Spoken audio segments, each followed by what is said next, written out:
Tayong ayusin mags ngayon mga kabakal ito. Yung ginamit ko sa endurance.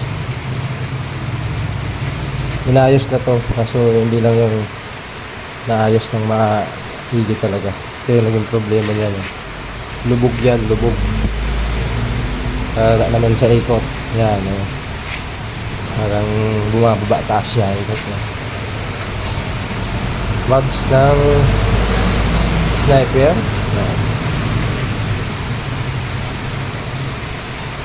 Hindi talaga ito pwedeng pang endurance, pang forma lang yan. Ayan, kitang kita ito.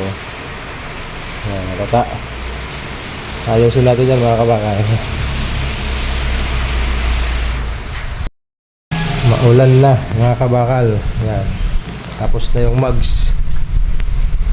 Tapos na naman yung isang mags. Diba? Kanina, kita nyo, gumigiwang-giwang yan. Tapos oblong siyang konti. Yan ang mga tama niyan. Itong dalawang side na to. Tapos isa dito. Yan, smooth na ulit. Pwede na naman gamitin. Yan.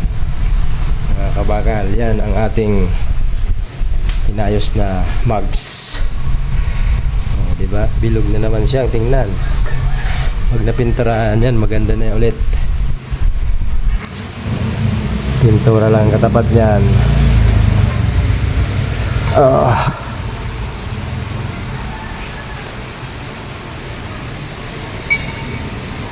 Yan, para makita nyo, walang daya yan.